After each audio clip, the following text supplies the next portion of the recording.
Headlines: KOGI government warns against illegal occupation of scheme houses. BORNO government bans street hawking.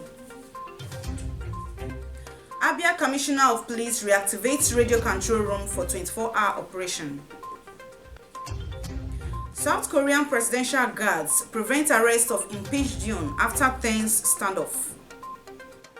And in sports, European League, ROONEY tipped to return to Manchester United as coach after PLYMOUTH sack. A very warm welcome to you. This is MLC TV Global News, reaching you live from the city of Lokoja, the confluent state of Nigeria. I am Gift Daniel. Thanks for joining. As part of efforts to improve the lives of elderly citizens in the society, the First Lady of KOGI State, SEFINAT ODODO, has distributed monetary gifts and relief items to senior citizens at Ateba in AGASSA community of OKENE local government area. The wife of the governor, who was represented by her special advisor on domestic affairs, Mrs. Aliu Nana Ohunene, stated that the initiative was aimed at supporting the most vulnerable individuals within the area. She expressed gratitude to God for giving her the strength to carry out the initiative and thanked her husband, Governor ODODO, for entrusting her with the opportunity to serve in the capacity. She said with the support of her husband, she has been able to positively impact numerous lives and bring meaningful transformation to households. She assured the people of KOGI State that similar empowerment programs will be extended to their areas and called on the people to sustain their support for the administration of ODODO. Several beneficiaries in their remarks expressed optimism that the support provided will significantly alleviate their hardships. They commended the wife of the governor for her kindness and dedication to improving the well-being of the elderly. Former Governor of KOGI State, Yahaya Bello, on Thursday received the parents of his successor, Governor ODODO, at his residence in OKENE. The visit of the governor's parents, Ahmed Sani and Abibat Ahmed Sani, further demonstrated the enduring bond between the two families and their continued commitment to the progress of KOGI State. In his remarks, while hosting the couple, former Governor Bello expressed his gratitude for their steadfast prayers and unwavering support. He commended their immense contribution to the upbringing and moral foundation of their children, which he noted has shaped Governor ODODO into a disciplined and compassionate leader. Bello extolled Mr. and Mrs. Ahmed Sani for their exemplary parenting, emphasizing that their teachings and values were evident in the character and leadership of their son. He noted that identifying ODODO as his successor was not by chance but a deliberate decision, adding that he had recognized him as a compassionate leader who prioritizes the well-being of the people. He said he was confident ODODO would build on the achievements of his administration for the overall benefit of the state. KOGI State government has issued a stern warning to individuals illegally occupying national housing buildings in Phase 1, 2, and 3 located at Krosha, Lokoja, KOGI State. A statement according to the Commissioner of Housing and Urban Development, Tai Abanika, called on the illegal occupants of the national housing buildings at Krosha, Lokoja to vacate with immediate effect. Abanika noted that the illegal occupation of the housing units has compromised the National Housing Program, NHP, designed to provide affordable housing solutions for Nigerians. Over 85% of the houses in the estate are currently being occupied illegally, with some individuals even selling the houses to unsuspecting buyers. The government has provided a detailed breakdown of the housing units affected. The government has urged the illegal occupants to vacate the premises immediately to enable rightful allottees who have duly paid for the units to take possession of their homes. This urgent call to action aims to safeguard the interests of legitimate house owners and maintain the integrity of the National Housing Program. The KOGI State government has assured that it will take all necessary steps to restore order and ensure that the National Housing Program is implemented as intended. The Bayero University KANO Alumni Association held its 2024 end of the year all together with an outreach program that provides consumable items for less privileged and vulnerable ones across KOGI Central. They visited the Correctional Center and Community Health Center in OKENE and Upugoro respectively. The end of the year attracted many, including the Special Advisor on Media to the KOGI State Governor ODODO, Smaila Issa. In their messages, they charge youth to be good ambassadors of their society and urge them to stay away from any devices that could endanger their lives and truncate their destinies. This group has been able to mobilize funding from our members, some of whom are not here, because the program is a 2-day program. So today is just the food outreach, which is targeting this vulnerable group in our society. Issa and other executive members promise to continue to support the less privileged and the vulnerable in society. We are going to orphanage, we are paying school fees for some orphans and so many other things. Bayero University, KANO, BUK, is a federal university established in 1976 with thousands of graduates spread globally. It has continued to produce world-class academic and professional training, community services, and cutting-edge research, among others. Club 14 Resonance Association has empowered youths, widows among the less privileged, to mark the end of the year 2024. During the events that took place at the ODO-APE of Iberia Palace in OKENE, marked a remarkable uplift for many beneficiaries. The group also visited hospitals to pay medical bills for the vulnerable ones. The executive member and the CEO of Sultan and Sons Homes Limited, Jimoh Onimisi Hassan, among others, reassured the society of their commitment as individuals and association to provide support at all times. We equally donated bedspread and other vital hospital equipment. We also provided financial support, assisting with cash donation and covering medical bills for individuals and families who could not afford to pay for their medical bills. Our commitment to helping others does not end with the larger community. We extend the same care and support to our members as well. It is this bond of friendship that keeps our association strong and allows us to be there for one another during the time of need. Beneficiaries thanked them for their good gesture towards them. Thank you, Club 14. Thank you, Club 14. Thank you, Club. Thank you, Club 14. Club 14 Resonance is an association of young elites in Iberia land that has continued to complement the efforts of the state government by empowering and training youths to be focused, acquire skills, and determined to be good ambassadors in society. Chief Executive Officer and Executive Vice Chairman of the Nigerian Communications Commission, NCC, Aminu Maida, has assured that the Commission will work on improving its 2024 achievements during the new year. The EVC said that the regulatory body will provide coverage maps for crowdsourced data that will show the performance of mobile network operators, MNOs. This was contained in a series of tweets from the official X handle of the Minister of Communications, Innovations and Digital Economy, Dr. Bosun Tijani. Maida stated that the aim of providing the coverage map is to enable users of mobile networks to ascertain the most efficient networks in their coverage area. According to him, the NCC will focus on building its transparency, which will foster a more robust and healthier competition in the industry. Nasarawa State Governor, Engineer Abdullahi Sule, has announced the dissolution of the State Executive Council. Governor Sule announced the dissolution at an Executive Council meeting.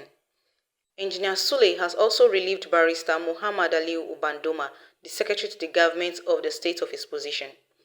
Governor Sule said the dissolution is a normal process that allows for stock taking with a view to rejuvenate the council for optimum performance. He praised the individual and collective contributions of the commissioners and the SGS towards the overall successes recorded by the administration. According to the governor, he enjoyed working with them all. They have served the state with passion and utmost diligence. He valued their contributions and inputs in the quest to serve the people of the dear state. He wished them well. He promised that his doors are open and is ready to listen to all that may have useful suggestions on how to better the lots of the people of Nasarawa State. He wishes them well in their future endeavors. The BORNO State Urban Planning and Development Board has banned street hawking and other illegal activities in Maiduguri metropolis. This was contained in a statement issued by the General Manager of the board, Liman Mustafa.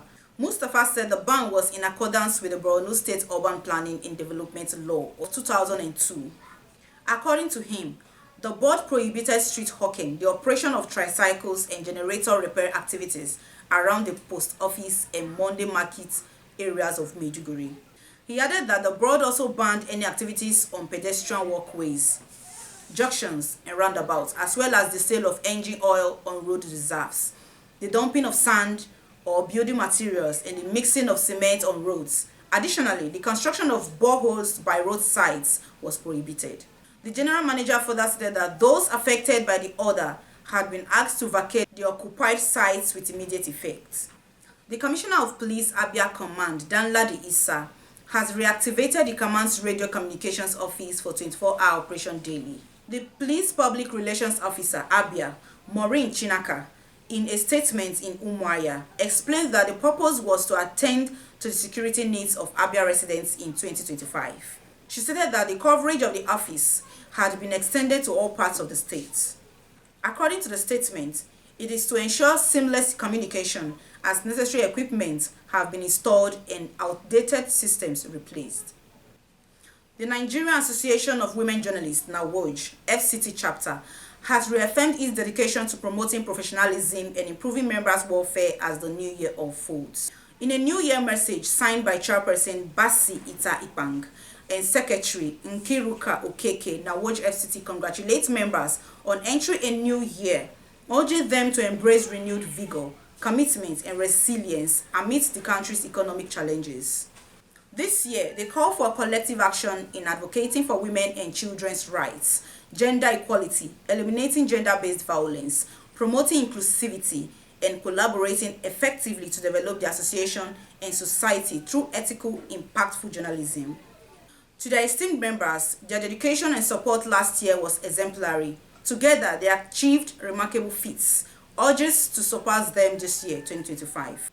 On behalf of the Chairperson and Executive of NAWOJ FCT, they extend warm New Year greetings as they begin this year. Remember to prioritize your mental health. Live purely, maintain a positive attitude, reject anxiety and negativity, and laugh often.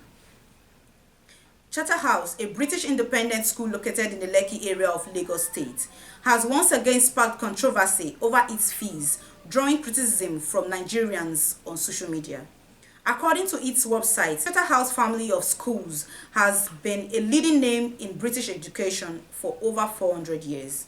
The Lagos campus, the first African branch of Charterhouse UK, admitted its first set of students in September 2024, catering to Year 1 through Year 6 pupils. The school previously faced criticism in April 2024 for its tuition fees, which were reportedly as high as 42 million per year, alongside a 2 million non-refundable registration fee. This sparked widespread backlash, with many questioning the affordability of the institution for the average Nigerian family. The debate resurfaced on Thursday following a video shared on X.com by user It's Basito captioned, "This is what the inside of the most expensive school in Lagos looks like. It costs 42 million naira per year." Let's take a quick break. We'll be right back. Please stay with us.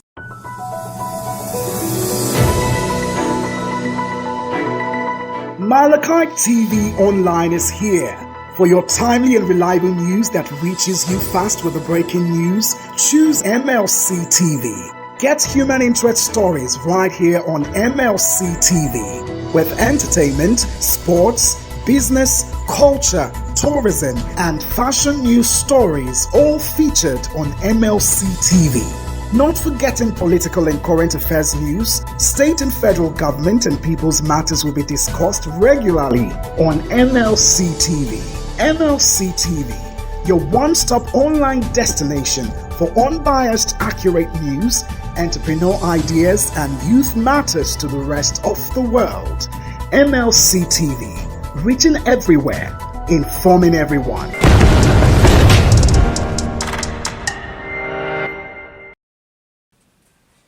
Welcome back. Thanks, you are still there. Now on crime. A jealous husband has stabbed a bishop of a church in Osogbo, Rapture Empowerment International, Dr. Sina Olaribibe, for allegedly having an affair with his wife. Reports revealed that the jealous husband and his wife had a long misunderstanding which the deceased was trying to settle between them, but had not succeeded.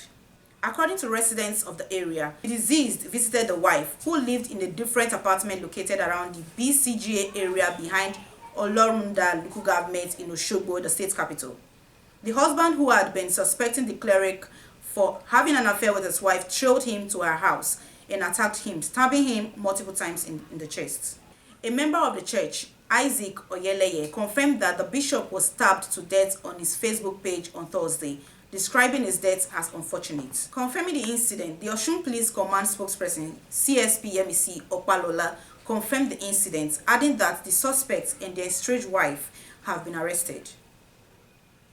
She said the couple was not living together and the deceased bishop was an arbitrator trying to settle disputes between the couple.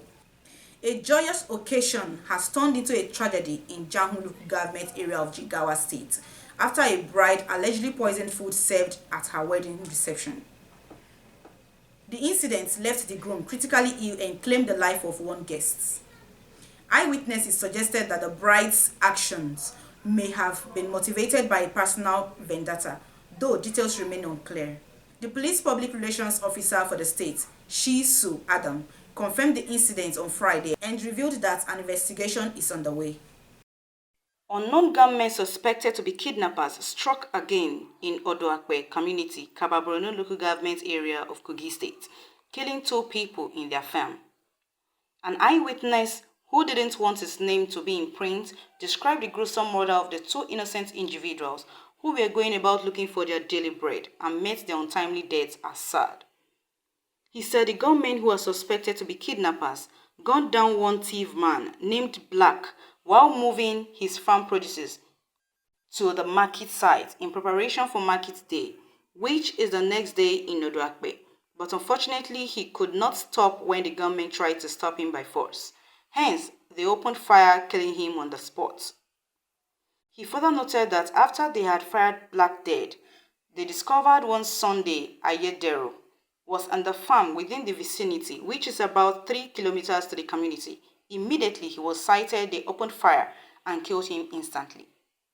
Some of the residents who spoke to the reporter described the security situation in ODO-APE and environs are worrisome, calling on the state government and security agencies to come to their aid by deploying military to assist them in the community, pointed out that they can no longer sleep with their eyes closed.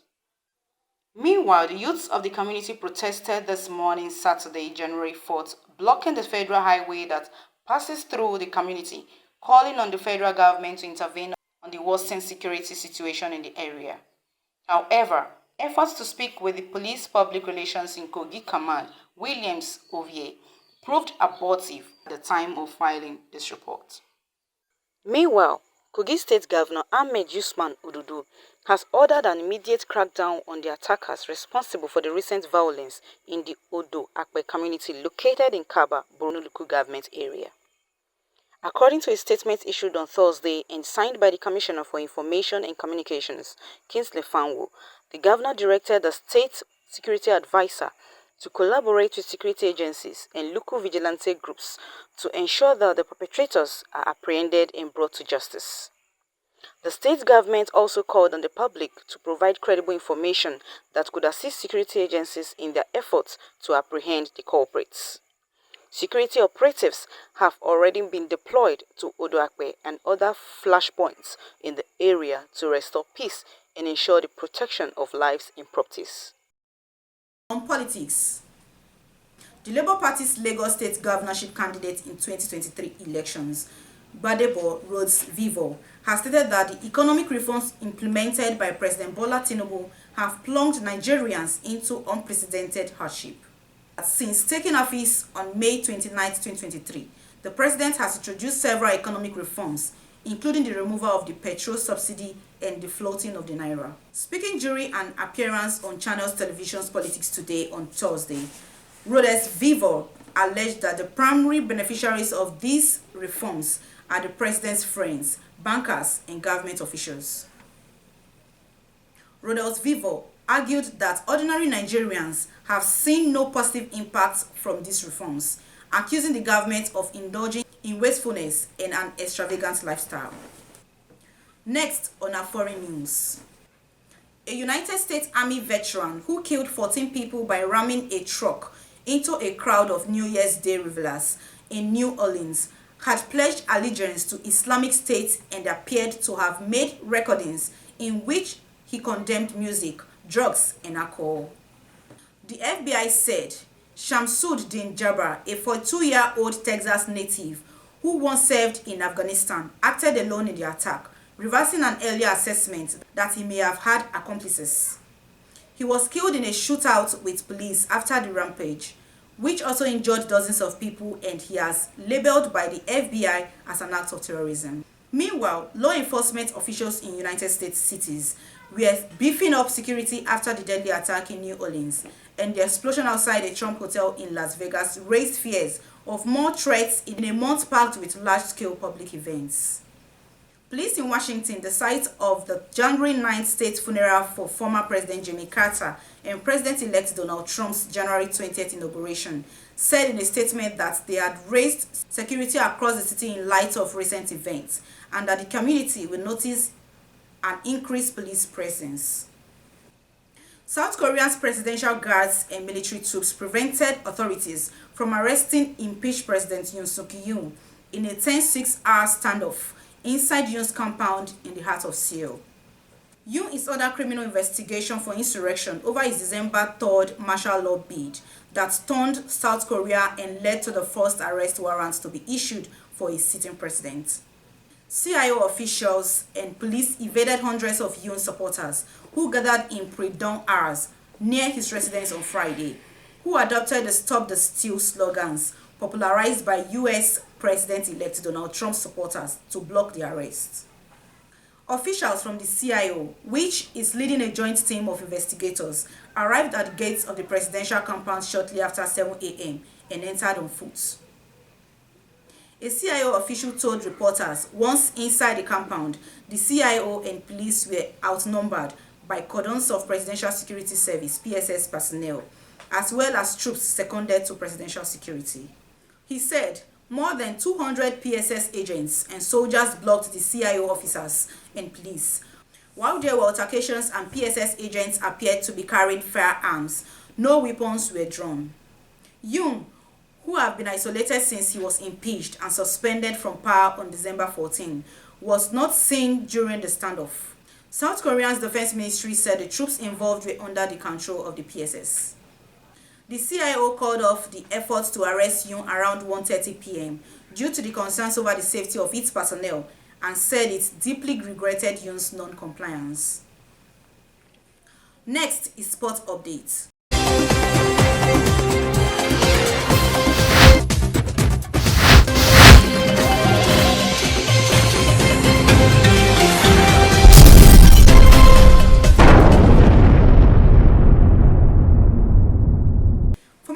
United defender has tipped Wayne Rooney to make a sensational return to the Premier League as a specialist coach, following his sacking as Plymouth manager. Rooney was fired from the Championship club after only 25 games in charge last month. The mutual termination of his contract means no compensation will have to be paid. It remains to be seen whether Rooney will pursue another managerial post.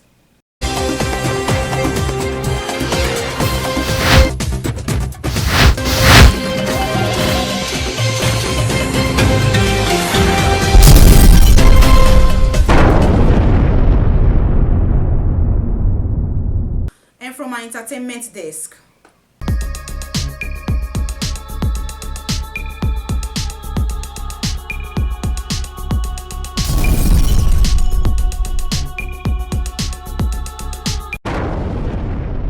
Hollywood will kick off its 2025 awards festivities on Sunday at the annual Golden Globes, where films such as Wicked, The Brutalist, and Emilia Perez compete for trophies and attention ahead of the Oscars. Timothée Chalamet, Selena Gomez, Ariana Grande, and Angelina Jolie are among the stars in the running for acting honors at the red carpet ceremony that will be hosted for the first time by comedian Nikki Glazer. The show will be broadcast live on CBC and streamed on Paramount Plus Open's new tab. Past Globe shows have been more relaxed than the Oscars, the ceremony that bestows the film industry highest honors in March. Nominees for both movies and television sipped cocktails and champagne during the Globes, while hosts such as Ricky Gervais delivered sharing jokes about the A-list crowd and Globes voters. Glazer, a stand-up comic known for squaring football legend Tom Brady during a roast on Netflix, Open's new tab, said she set some boundaries for herself this year.